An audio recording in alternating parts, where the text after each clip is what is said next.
Good evening and welcome to Facebook Live with me, Nigel Farage. I haven't done this for a few weeks, and as a result of that, I've been getting bombarded on email, text and elsewhere, all sorts of questions on disparate subjects coming in. So what we tried to do with this, we've advertised earlier, we got some questions in already. We'll also take and edit questions live as we continue. And goodness me, there is an awful lot to talk about. So I'm going to go straight to your questions because whatever I've got to say will come out, I think, in those questions. I'm going to begin with Paul, who says, Nigel, what do you think the government has to gain by ignoring the problems in the English Channel? Well, what it has to gain is to hope there won't be a debate about it. And it wasn't until I went out a few weeks ago into the channel and witnessed at first hand, not once, but twice, the handover, as it's called. French naval vessels escorting migrant boats, ribs, little inflatable dinghies, and literally escorting them out of French waters into British waters to be picked up by UK border force. And this handover process had never been exposed before. And I guess the reason that was an embarrassment to everybody is because we've given £61 million to the French government over the last few years to prevent these dinghies from launching in the first place. And whilst some do get stopped on the beaches, and yeah, I accept there's a very, very long stretch of beach that the French have to patrol, and those that are sinking get taken back into Calais, Boulogne or Dunkirk. The whole idea that having paid 61 million quid, the French Navy should escort them into British waters, who say thank you very much. People come into Dover, they're then taken off to hotels all over this country. The Home Office will tell you that it's okay because we return a significant number. To my knowledge, we haven't returned anybody since lockdown began. We are already looking at over 2,000 people that have crossed the channel via dinghies so far this year. And Migration Watch yesterday, that well-respected think tank, said they think on the current trends, it could be 7,500 people this year that cross the channel illegally on boat, and basically everyone is allowed to stay. So what do the government have to gain by doing nothing about it? Well, they hope there won't be a debate. And I really do think that my going out into the channel repeatedly to get that footage has at least got something of a debate going.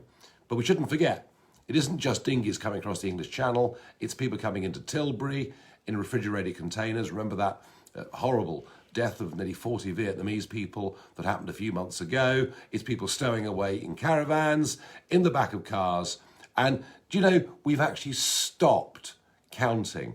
We've stopped even estimating the number of illegal immigrants living in Britain today. I couldn't tell you whether it's 1 million or 2 million or more than that. What I do know is it's out of control. What I do know is the most visible part of that is across the English Channel. And Priti Patel should listen to Tony Abbott, former Australian Prime Minister. If you go through my social media channels, you'll see an interview I did with Tony a few weeks ago, because when he was Prime Minister of Australia, he faced the same problem. Bigger boats, more people, bigger distances, but the principle exactly the same. And what he did was to tow those boats back to Indonesia. And you know what? Once people knew they would not be allowed to stay in Australia, if they came illegally across the sea, the whole trade stopped. Let's move on. What is your opinion of the government's offer regarding citizenship for 3 million in Hong Kong? I must admit, I had a very heavy heart back in 97 when the handover took place. But even I didn't think or didn't understand exactly what the nature of the Chinese Communist Party was. And they have driven a coach and horses through the agreement originally struck back in the 1980s. The idea, of course, was one country, two systems. That's now gone. They're now cracking down on any political thought or opinion being expressed inside colleges, universities, schools in Hong Kong. People are now threatened with life imprisonment if they demonstrate.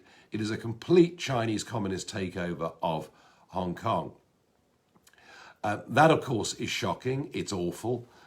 We have been, our government, very slow to condemn the behaviour of this Chinese regime. The reason, of course, being the British Conservative Party love China. Ever since Cameron got in number 10, we've let them into the nuclear industry, we've let them into our steel industry, we've let them into our telecoms industry, and an awful lot of former politicians, big business figures, former senior civil servants are very much in the pay of the Chinese. Elite capture. So all Boris can do is to say, well, 3 million of you, have got a former British overseas passport, and you can all come and live in the UK. Well, immigration is about quantity. Immigration too is about quality. And I've no doubt there are many people living in Hong Kong who could come to Britain who've got very, very good high-tech 21st century skills that could be beneficial to this country. But 3 million? The number is just incomprehensible. So am I sympathetic to the people of Hong Kong? Yes. Do I think we should, if things really get ugly, grant refugee status to maybe quite a large number of people? Yes. But the idea of an open door to 3 million strikes me as being ridiculous. And the odd thing is, there's not been a single word of criticism. And I know why. Because the next question from another poll gets us to the heart of the debate that's been going on over the course of the last few weeks, even months, in this country. Nigel, I heard you talk about Black Lives Matters, explaining about defunding the police. With the facts you know, what else does this movement want? Thanks. So let's get to the start of this. The brutal murder of George Floyd. Whoever he was, however unsavoury his background may have been, it was a shocking, horrible thing as we saw it. It really was. But the speed with which suddenly the Black Lives Matters movement had overtaken everything in the West. And I mean, look at our country. The Archbishop of Canterbury, apologising for our sins of the past. Prince Harry, God help us. I won't even go there. He's not even worth talking about. The English cricket team taking the knee, wearing Black Lives Matters logos on their cricket shirts. Boris Johnson, Matt Hancock, parroting Black Lives Matters. The media going mad about this. Now, if this was about equality of opportunity, if this was about a fair and just society, if this was about everybody, regardless who they are, being treated fairly, squarely, and evenly, I wouldn't have a problem with anything that was said, or anybody marching, or any of those things. But we need, and I've been trying to do this from the start, we need to draw a distinction between what those three words might represent and the Black Lives Matters movement. Funded heavily, and I mean tens of millions of dollars in the USA over the last few years. Funded heavily by very, very shadowy billionaires. And with an agenda that I think would have made Lenin blush. This is about all-out Marxism. It's about the destruction of capitalism.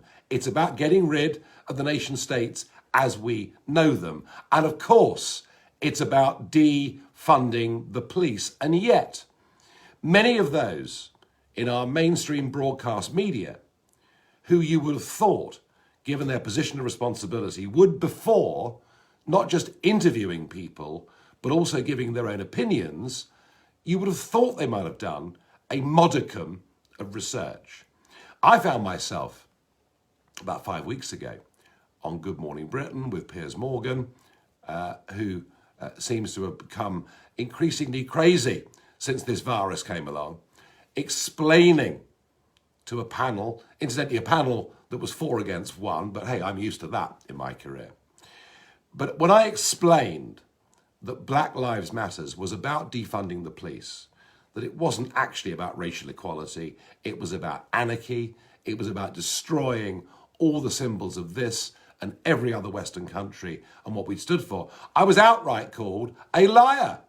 And yet the truth now slowly is beginning to come out. I would say well done to the Daily Mail for publishing the truth. Well done to the Times newspaper, whose editorials too have exposed the fact that this is a Marxist organisation. By the way, don't take it from me. Look at their website.